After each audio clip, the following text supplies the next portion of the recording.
द्वितीय मराठा युद्ध में अंग्रेजों की विजय हुई। किस प्रकार विजय हुई, आइए जानते हैं। सहायता देने से पूर्व अंग्रेजों द्वारा सहायक संधि स्वीकार करने के लिए पेशवा को बाध्य किया गया। जब पेशवा ने सहायता मांगी, उसके पूर्व अंग्रेजों ने कूटनीति का सहारा लेते हुए उस सहायक संधि को, जिसको वो पहले नहीं मान रहे थे, उसको स्वीकार करने के लिए पेशवा को बाध्य किया गया। और इसका परिणाम यह हुआ कि पेशवा का एकाधिकार समाप्त हो गया। भोसले और सिंधिया को यह अपमान सहन नहीं हुआ।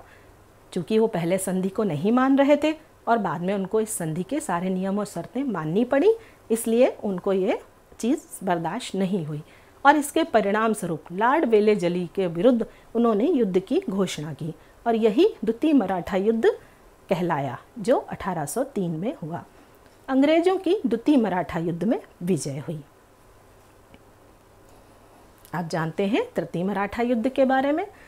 अंग्रेजों द्वारा द्वितीय मराठा युद्ध विजय के बाद अपमानजनक संधियां करने के लिए सिंधिया को अंग्रेजों के साथ सुरजी अर्जन गांव की संधि करनी पड़ी।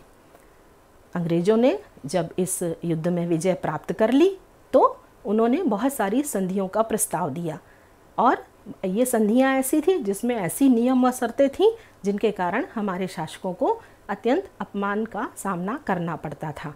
इन्हीं संधियों में से एक संधि थी सुरजी अर्जन गांव की संधि करनी पड़ी और इसी प्रकार की एक संधि भोसले को भी अंग्रेजों के साथ करनी पड़ी, जिसको हम देवगांव की संधि के नाम से जानते हैं। तो तृतीय मराठा युद्ध के परिणाम स्वरूप इन सभी संधियों को करना पड़ा। तृतीय मराठा युद्ध के क्या परिणाम हुए, इनके बारे में जानते हैं।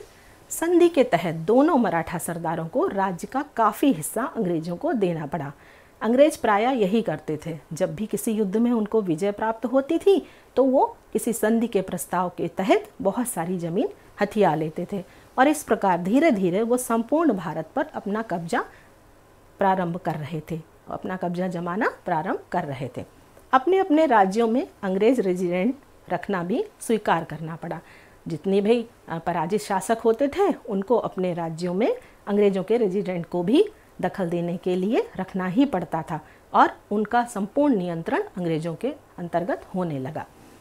इसके पश्चात कंपनी ने होलकर के विरुद्ध तृतीय मराठा युद्ध, जो 1804 से 1805 ईस्वी में था, इसको छोड़ दिया।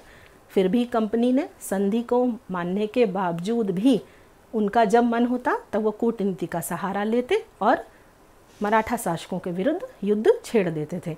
इसी क्रम में उन्होंने होलकर के विरुद्ध 1804 और 1805 में युद्ध की घोषणा कर दी। इस युद्ध में अंग्रेज पुनः सफल हुए। अंग्रेजों की सफलता के मुख्य कारण थे उनकी कूटनीति का होना और आपस में वो हमारे शासकों को आपस में लड़ाकर अपनी कूटनीति को सफल साबित कर देते थे। आइए अब इसके आगे चतुर्थ मराठा युद्ध कब हुआ उस पर एक ध्यान डालते हैं। होलकर व अंग्रेजों के मध्य राजपुर घाट 1806 ईस्वी में संधि के कारण हुआ। यद्यपि मराठा की शक्ति कमजोर हो गई थी, फिर भी वे अंग्रेजों से लोहा लेने के लिए संयुक्त मोर्चा बनाने को तैयार थे। मराठा लोग बहुत ही शक्तिशाली थे और वो किसी भी कीमत पर अंग्रेजों के अधीन नहीं होना चाहते थे, इसलिए उन्होंने एक संयुक्त मोर्चा बनाने का सोचा।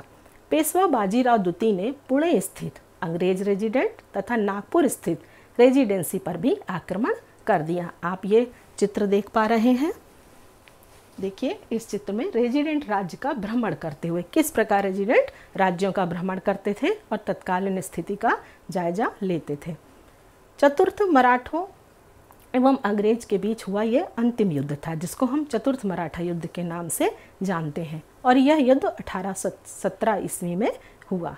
इस युद्ध में फिर वही जो परिणाम पहले युद्धों के हुए थे, वही इस युद्ध में भी अंग्रेजों को विजय के रूप में परिणाम हासिल हुए। आइए जानते हैं विस्तार से युद्ध के परिणामों के बारे में। मराठों की सम्मिलित सेना चतुर्थ मराठा युद्ध में अंग्रेजी सेना से हार गई। सिंधिया और होलकर के अधीन राजपूताना राज्य भी अंग्रेजी राज्य के अधीन हो गया। जो राज्य पूर्णतः अंग्रेजी शासन के अंतर्गत नहीं थे, वो भी अप्रत्यक्ष रूप से अंग्रेजों के नियंत्रण में आ गए। बाजीराव द्वितीय का पूना प्रदेश अंग्रेजी राज्य में विलय कर लिया गया। जब युद्ध का परिणाम अंग्रेजों के पक्ष में हुआ तो संपूर्ण पूना प्रदेश को अंग्रेजी राज्य में मिला लिया गया। अंग्रेजों ने पेशवा के पद को भी समाप्त कर दिया, जो कि उनकी महत्वपूर्ण शक्तिशाली पद था, उसको भी उन्होंने समाप्त कर दिया, जिससे कि मराठा संघ के सभी शासक शक्तिविहीन हो गए। और उन्होंने क्या किया, बाजीराव द्वितीय को 8 लाख रुपए वार्षिक पेंशन देकर कानपुर के निकट बिठूर में भेज दिया गया। यानी जो भी राजा हार जाते थे उनको कुछ एक नियत पेंशन देकर और किसी ऐसे स्थान पर भेज दिया जाता था जिससे कि उनकी शक्ति से पुनः वो आपस में संग्रहित ना हो पाए। डलहौजी की विलय नीति। अंग्रेजी शासकों ने और कंपनी ने ऐसी बहुत सारी नीतियां बनाई जिससे कि हमारे भारतीय शासकों की शक्ति दिन प्रतिदिन कमज़ोर होती चली गई। उसी में डलहौजी की विलय नीति भी थी।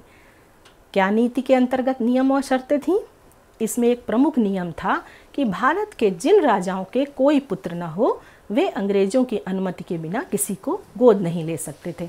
अर्थात जो राजा संतानहीन होते थे या पुत्र विहीन होते थे उनको आगे राज नहीं करना चाहिए। अंग्रेजों के मतानुसार उनका राज्य अंग्रेजी राज्य में विलय हो जाए।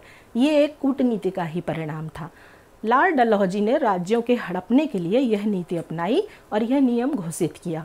और उस समय जितने भी शासक थे जिनके पुत्र नहीं थे उनके राज्यों को अंग्रेजी शासन में मिलाने की पूर्ण कूटनीति का नियम बना दिया गया। और यही डलहौजी की विलय नीति का प्रमुख परिणाम था। ऐसे अनेक राज्य थे जो अंग्रेजों के अधीन हो गए। डलहौजी की विलय नीति के क्या क्या परिणाम हुए उस समय, आइए जानते हैं इनके बारे में। हिंदू धर्म की मान्यता के अनुसार प्रत्येक संतानहीन व्यक्ति को गोद लेने का अधिकार प्राप्त है। हमारी भारत सरकार ने भी वर्तमान समय में भी यह नियम लागू कर रखा है। यदि कोई व्यक्ति संतान विहीन हो तो वो किसी बच्चे को गोद ले सकता है, किसी अनाथ बच्चे को गोद ले सकता है और अपनी संतान की इच्छा की प्राप्ति कर सकता है। और इसी प्रकार प्राचीन समय भी या जब डलहौजी की विलय नीति के कारण ऐसा करना असंभव था, लेकिन हमारी हिंदू धर्म की मान्यता के अनुसार ये नियम था कि संतानहीन व्यक्ति को गोद लेने का अधिकार है। डलहौजी ने अंग्रेजी राज्य के अधीन किसी संतानहीन भारतीय नरेश को गोद लेने का अधिकार निषेध कर दिया गया था। ये हमारी हिंदू धर्म की मान्यताओं के विपरीत था, लेकिन फिर भी उन्होंने ऐसी नियम व शर्तें पास की। इस नीति के कारण सतारा, नागपुर, उदयपुर, जैतपुर, बघाट, संभलपुर तथा झांसी के राज्यों को अंग्रेजी राज्य में मिला लिया गया। आप देख पा रहे होंगे कितने सारे राज्य थे जहाँ के शासक संतानहीन पुत्रविहीन थे और इन समस्त राज्यों को अंग्रेजों ने अपने अंग्रेजी राज्य में मिलाने की पूर्ण कोशिश की और वो इसमें सफल भी रहे। पेंशन तथा उपाधियों को समाप्त करने के नियम भी बनाए। क्या क्या नियम बनाए आप देख पा रहे होंगे स्क्रीन पर। डलहौजी ने यह नीति भी अपनाई कि भारतीय नरेशों को दी जाने वाली पेंशन तथा उपाधियों से भी वंचित कर दिया जाए, जिससे कि उनके पास धन की कमी हो जाएगी और शक्ति की कमी हो जाएगी और धीरे धीरे वह उन पर संपूर्ण अधिकार कर लेंगे। कर्नाटक के नवाब और तंजौर के राजा तथा नाना साहब की पेंशन और उपाधियां भी समाप्त कर दी गई। आप चित्र में नाना साहब का चित्र देख पा रहे होंगे।